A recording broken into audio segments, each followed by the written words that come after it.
오늘은 댓글에 대한 영상을 좀 찍어드릴까 합니다. 저는 여러분들의 댓글을 너무 사랑하거든요. 여러분들 많은 댓글 달아주시면 감사할 것 같은데요. 방그린님이 이런 것들을 댓글로 달아주셨습니다.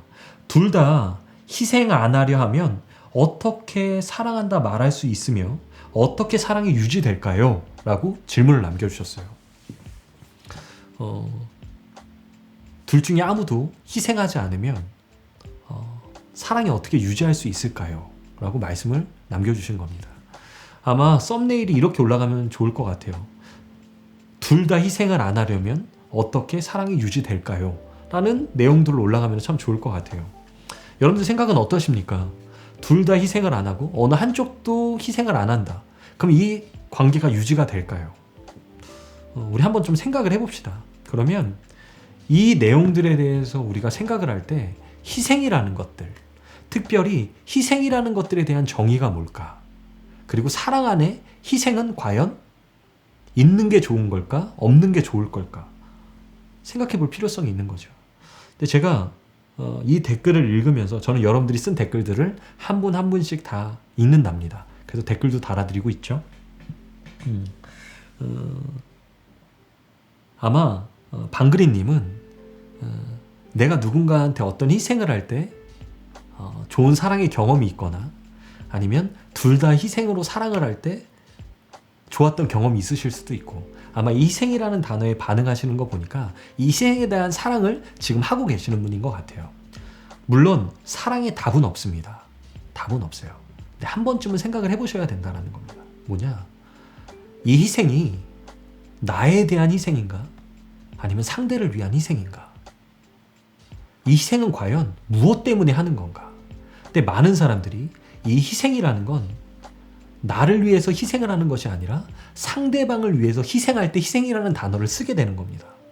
나를 위해서 희생한다라는 건 이 말이 성립이 되려면 나를 위해서 내가 더 많이 아끼고 내가 나를 위해서 더 포기하고 내가 나를 위해서 할 것들을 안 하면서 헌신한다라는 뜻이 내포되어 있어야 된다는 겁니다.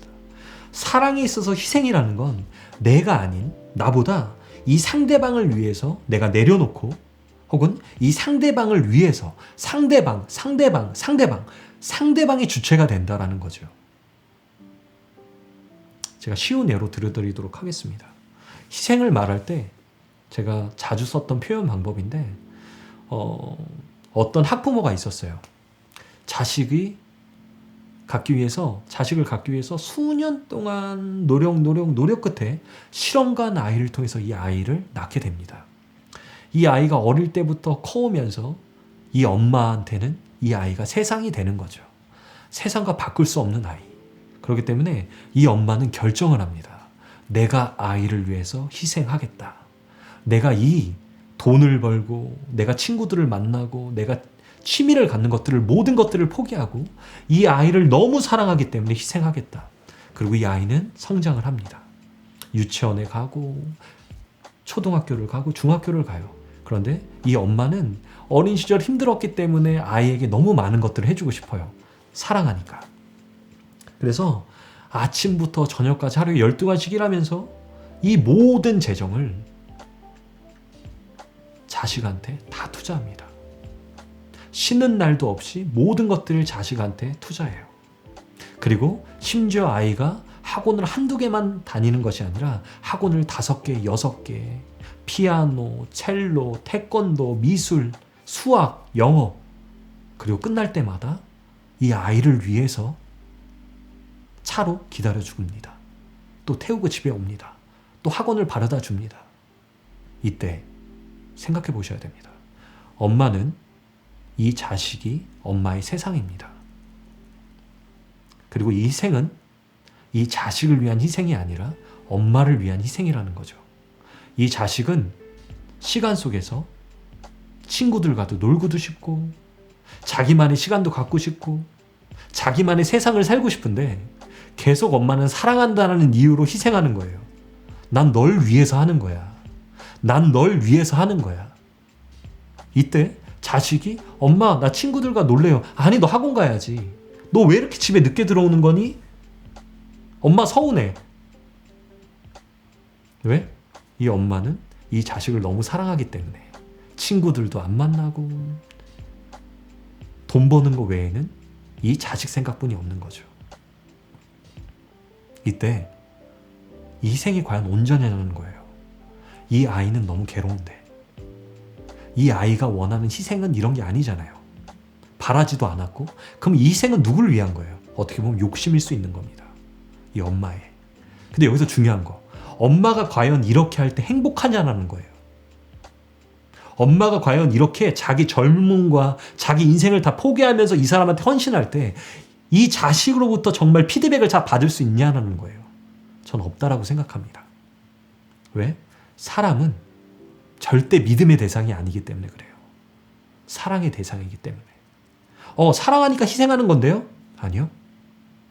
제가 말하는 희생이 아닌 좀 다르게 표현하고 싶습니다. 제 생각엔 엄마 입장에서 자식을 정말 아끼고 사랑한다면 이 아이가 원하고 행복한 것들을 위해서 살아갈 수 있게 도와주셔야 됩니다. 왜? 엄마가 자식을 키울 때 이렇게 이 자식을 대했기 때문에 이 자식은 커서 또 아빠와 엄마가 될 때 또 이 자식한테 그렇게 할 거라는 말이죠. 이때 엄마한테 물을 거예요. 내 자식이 자식을 낳아서 키울 때 이렇게 살았으면 좋겠습니까? 라고 엄마한테 물을 때 엄마 중에 과연 제 자식도 커서 엄마가 될 때 자식한테 이렇게 살았으면 좋겠어요 라고 말하시겠습니까? 아마 없을걸요. 자식은 누리면서 자기 할 것 다 하면서 행복하게 살았으면 좋겠어요 라고 말하던데요. 전제 조건이 있어요. 엄마가 꼭 이 버는 월급을 다 이 아이한테 주지 않으면, 학원을 꼭 5개 이상 모든 시간을 엄마와 보내지 않으면 이 아이는 건강하고 올바르고 성공하는 아이가 안 됩니까? 아니요. 엄마가 희생을 하지 않더라도 이 아이는 멋진 아이로 클 수 있습니다. 오히려 이 엄마가 자기 일을 열심히 하고 자식을 믿어주고 엄마가 할 수 있는 것들을 최선을 다하면서 자식에게 영향력을 흘려줄 때 이 자식은 오히려 더 잘 클 수 있다고 저는 생각합니다. 그럼 다시 현실로 넘어와 볼게요. 사랑을 한다, 희생을 한다. 내가 희생을 하기 때문에 이 사람한테 집착하게 되는 겁니다. 서운함이 몰려와요. 나는 너를 위해서 이렇게까지 하는데 너는 왜 나한테 이렇게 못해? 연락도 안 해주고 이 단순한 이것도 왜 안 돼? 그리고 이 사람은 지쳐가죠. 나를 너무 구속하는 것 같아. 아니야, 나 너를 사랑하기 때문에 그래. 희생할 거야. 그러면서 자기의 건강과 자기의 스트레스는 잃어가요. 그래서 본인도 지쳐가는 거예요. 왜? 나를 잃어가니까. 나를 희생해 나가니까. 이 사람이 어떻게 누군가를 온전히 사랑할 수 있겠습니까? 내 뼈가 깎여 나가고 있는데. 이미 나는 없고 이 세상에는 이 아이, 현실에선 내 남자친구, 여자친구만 존재하는데요. 그러니 이 사람이 없어질 때 세상을 잃은 것 같은 절망감이 본인한테 오는 겁니다. 세상을 잃은 것 같죠. 왜? 희생했기 때문에. 그럼 어떻게 해야 되냐? 나를 잃지 않는 선에서 내가 내 삶과 내 비전과 내 가치관을 추구하는 거 안에서 사랑이 있는 겁니다. 이때 희생이라는 단어를 쓸 수 없게 되죠. 하지만 열정이라는 단어와 배려와 존중이라는 단어를 쓸 수 있는 겁니다. 내가 할 수 있는 거 안에서. 예를 들어 내가 내일 출근을 위해서 오늘 최선을 다해서 3시간은 꼭 자야 돼. 근데 이 3시간까지 포기하면서 이 사람과 매일마다 통화를 한다면, 하지만 내가 3시간까지는 그래, 내가 2시간 반까지는 좀 참고 최선을 다해서 열정을 쏟아야지. 이건 희생이 아니에요. 열정이지. 그러니까 본인을 잃지 않는 선 안에서 사랑을 하십시오. 엄마를 떠올리십시오. 누구를 위한 희생입니까? 이 희생하는 사람들 마음 안에는 욕심이 있을 수 있습니다. 굉장히 순수해 보이지만 굉장히 이기적인 것이 이 안에 있을 수 있습니다. 역으로 틀어서 생각하면 본인이 더 사랑받고 싶어서 희생하는 걸 수 있습니다. 멈추십시오. 여러분들이 희생하지 않아도 상대방은 여러분들을 사랑합니다. 여러분들이 희생하지 않아도 여러분들을 존중하고 배려해 줍니다. 여러분들이 희생하기 때문에 이 사람한테 희생을 강요하시는 거예요. 멈추십시오. 희생은 사랑이 아닙니다. 이상 마크초였습니다.